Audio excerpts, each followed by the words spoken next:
Odilo Globocnik was born on April 21, 1904, in the port city of Trieste, then the main maritime hub of the Austro-Hungarian Empire. His background reflected the empire's ethnic diversity. His father was Slovenian, while his mother came from a Serbo-Croatian family living in Hungary.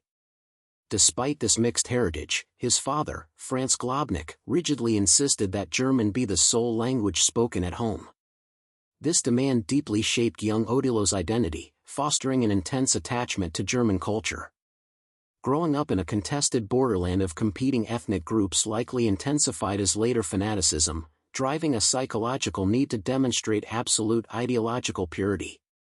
Globocnik descended from a family with a long tradition of loyal service to the empire.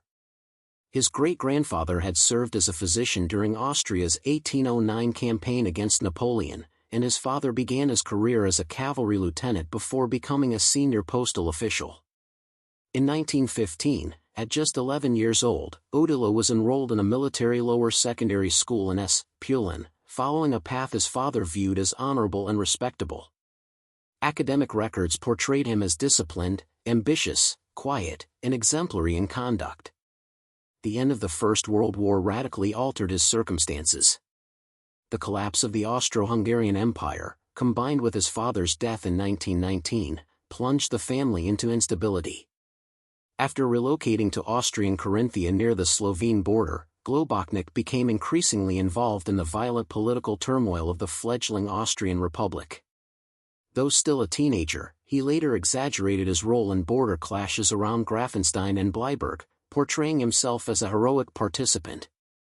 He completed his schooling with distinction in 1923 and briefly pursued studies in Vienna, registering as a master builder. His academic ambitions soon faded, however, and he returned to Klagenfurt, where he worked first in power plant construction and later as a supervisor on high-rise building projects. During this period, his illegal political activities gradually eclipsed his civilian career. Globocnik formally joined the Austrian National Socialist movement in 1931, dedicating himself to it with relentless energy. He was particularly drawn to the party's radical anti-Semitism. His activities included smuggling funds and intelligence through an underground network linking Klagenfurt, Trieste, Munich, and Milan. This secretive work, spanning from 1923 to 1936, was so deeply clandestine that Siegfried Perr later referred to it as Globocnik's dark years. His growing fanaticism pushed him toward terrorism. Although he was not always the direct executor, he was widely believed to have been involved in bomb attacks against Jewish-owned businesses. These acts led to multiple imprisonments on charges of high treason. Paradoxically, this criminal record earned him influential allies, most notably Reinhard Himmler, head of the security service, who brought Globocnik into the Schutzstaffel in September 1934. Through these connections, Globocnik aligned himself with the most brutal faction of the Nazi movement. He emerged as a figure driven by ideological fervor and prepared to use extreme methods. The Austrian political crisis of 1938 offered him his first opportunity to exercise power on a national scale. Moving to Vienna in late January alongside Dr. Friedrich Rehr, he positioned himself at the center of the struggle for control. Globocnik became a key operative in the maneuvers that led to Austria's annexation by Germany. Acting as both courier and provocateur, he even met Adolf Hitler personally to advocate for the takeover. On March 11, 1938, during the final hours of the crisis, he played a decisive role by supplying Hermann Göring in Berlin with deliberately false and strategically timed information. When asked whether the moderate politician Arthur Seyss-Inquart had been appointed chancellor, Globocnik simply replied, yes. Though the lie was quickly uncovered, it helped force the Austrian president's submission and smoothed the way for the German invasion, cementing Globocnik's role as a central instigator. His reward followed quickly. In May 1938, Hitler appointed him Gauleiter of Vienna. Viewing himself as a revolutionary, Globocnik launched into the role with reckless enthusiasm, declaring that within 6 months only the Nazi Party would wield power in the city. Yet the same traits that made him effective as an underground extremist rendered him disastrous as an administrator. He pursued grandiose schemes, relied on secret slush funds, siphoned unauthorized party money, and openly looted Jewish property. Within half a year, his financial mismanagement pushed the Vienna party organization to the brink of bankruptcy. This chaos provoked the fury of party treasurer Franz Schwarz, who initiated an aggressive audit. Schwarz was outraged not only by the financial ruin but by Globocnik's brazen defiance, describing his conduct as unprecedented. Unable to secure intervention from Rudolf Hess and facing the suspension of Austrian funding, Globocnik was forced to resign in January 1939. A terse announcement declared that his request to be relieved of office had been granted. The Vienna debacle could have ended his career. He was widely seen as reckless, incompetent, and a liability.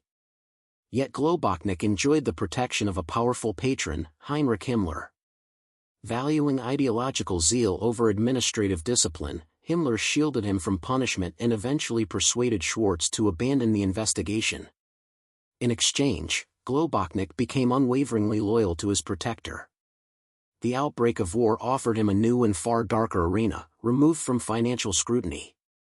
On November 1, 1939, Himmler appointed Globocnik as SS and police leader in the Lublin district of occupied Poland. The post granted him sweeping authority over the SS, the regular police, the Gestapo, and the security service. He arrived in Lublin on November 9, determined to prove his worth once again.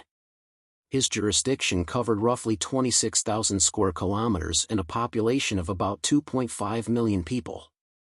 Almost immediately, he began transforming Lublin into a fortified SS stronghold, a process that involved the ruthless repression of its Jewish and Polish inhabitants. He surrounded himself with a tight-knit circle of trusted associates, mostly Austrians and Corinthians from his earlier illegal activities.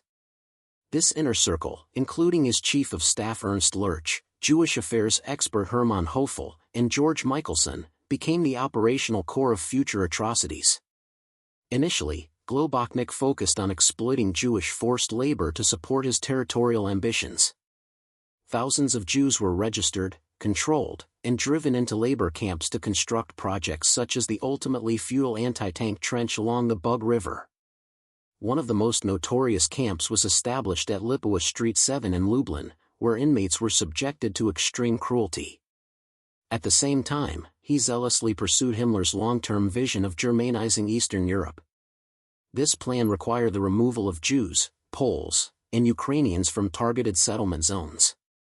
To facilitate this, Globocnik created a research center for Eastern settlement, employing engineers, architects, and historians like Dr. Franz Stengel. Their role was to map SS strongpoints and calculate population redistribution, an essential step toward mass murder. By late 1941, policy shifted decisively from forced labor and deportation to systematic extermination. This transformation culminated in Himmler issuing Globocnik a direct, secret order to carry out the physical annihilation of Europe's Jews within his district. The operation later became known as Operation Reinhard, named either after Reinhard Heydrich or the finance official Fritz Reinhard. Odilo Globocnik was charged with carrying out this plan within the general government of occupied Poland. Its objective was the systematic murder of approximately 2 million Jews between March 1942 and November 1943. To accomplish this, Globocnik relied heavily on the experience and personnel of the now-defunct forced euthanasia initiative known as Action T4. Many of the men involved were already practiced in killing by gas and were swiftly reassigned to Lublin. Christian Wirth, the former inspector of the euthanasia killing centers, was brought in as a specialist and placed in charge of constructing and operating permanent extermination facilities. Under Globocnik's overall authority, 3 major killing centers were built in remote areas chosen for their closeness to major railway lines, Belzec, Sobibor, and Treblinka. The full coordination of this vast and secretive enterprise rested squarely on his shoulders. His staff managed the organized deportation of Jews from Poland, Germany, Austria, France, and other occupied regions. The operation was characterized by extreme brutality and strict secrecy. Deception was central to its functioning, a method perfected during the euthanasia program. Victims were misled into compliance through euphemisms such as special treatment. Eyewitness testimonies later revealed the horrifying reality of Globocnik's system. In August 1942, Kurt Gerstein, a disinfection specialist from the SS, was sent to Belzec to test a proposed shift from engine exhaust gas to poison gas. During his visit, Globocnik met Gerstein and Professor Wilhelm Pfannenstiel and proudly showcased the 3 extermination camps as his own accomplishments. He emphasized the absolute secrecy of the operation, declaring that it was the most confidential matter of all and warning that anyone who revealed it would be executed. Gerstein witnessed the horrific scenes at Belzec, where men, women, and small children were stripped naked and forced into gas chambers. When the diesel engine used to pump exhaust gas failed to start immediately, chaos erupted. The camp commander, Wirth, was seen shouting in rage. Later, Globocnik revealed the depth of his fanaticism when he reflected on whether burying bodies instead of cremating them might cause future generations to judge their actions. He responded that, on the contrary, bronze plaques should be placed in the ground to commemorate what he believed was the courage required to carry out this necessary task. Globocnik's ambitions extended beyond mass murder. He also supervised the systematic looting of his victims. His subordinates were ordered to collect, sort, and catalog valuables such as gold, money, jewelry, textiles, and personal belongings taken from nearly 2 million murdered people.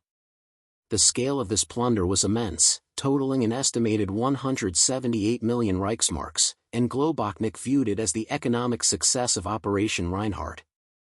He submitted a final financial report to Himmler detailing the economic results of the operation and stressed that all supporting documents and vouchers should be destroyed immediately to preserve secrecy.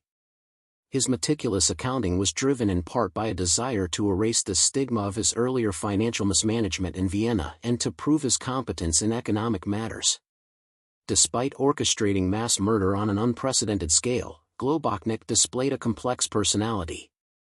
Members of his staff described him as generally quiet, sensitive, and even good-natured, though consumed by relentless ambition. Commander Rudolf Haas noted that Globocnik spoke about genocide in his Viennese dialect with a relaxed, conversational tone, as if recounting harmless anecdotes. Under pressure or failure, however, he could collapse emotionally. After visiting one of the camps, he reportedly locked himself in his bedroom for several days. The intense strain, combined with excessive consumption of coffee and alcohol, particularly cognac, likely contributed to periods of instability. His longtime adjutant, Max Runhoff, recalled moments when Globocnik appeared deeply troubled. By May 1943, after directing mass murder and simultaneously initiating the controversial expulsion of Polish populations, Globocnik suffered a nervous breakdown. His distress was compounded by a personal crisis imposed by his superiors. In 1941, he had become engaged to a younger woman from Berlin named Rickheim, who worked in his office and whom he loved deeply. Himmler disapproved of the engagement, judging the woman unsuitable for a senior SS leader. After receiving an anonymous letter accusing her of misconduct, Himmler personally ordered Globocnik to end the relationship. Although Globocnik often defied other authorities, he obeyed Himmler without resistance, agreeing to break off the engagement and admitting privately that it was not advice but a command. Globocnik clearly valued his career and status within the SS above his personal happiness, demonstrating complete submission to his patron. Even as Operation Reinhard ended in mid-1943, he remained obsessively focused on the second pillar of his mission, the demographic restructuring of Eastern Europe. He became known as a fanatical proponent of Germanization and resettlement. The first phase of the General Plan East targeted the Zamość region. Beginning in November 1942, he forcibly expelled at least 110,000 Polish peasants, possibly as many as 200,000, from their homes to make way for ethnic German settlers in fortified SS and police zones. This resettlement effort was disastrously mismanaged and provoked fierce armed resistance from Polish partisan groups. The region was destabilized, and food supplies for the front were endangered.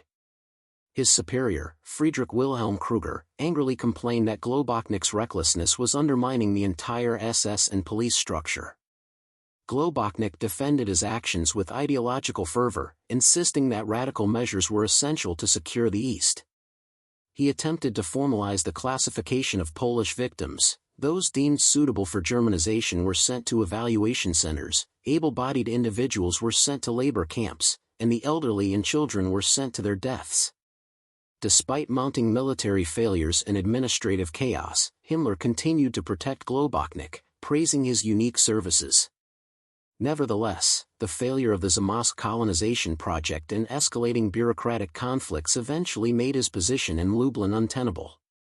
In September 1943, following the formal end of Operation Reinhard, Globocnik was transferred to the Adriatic coastal zone, which included his birthplace, Trieste. Appointed senior SS and police commander, he continued his campaign of persecution, overseeing the deportation and murder of Italian Jews and the suppression of partisan resistance. He brought his closest associates with him, including Lorenz, Hirth, and Mullen. In this new role, Globocnik remained obsessed with recognition and ideological success.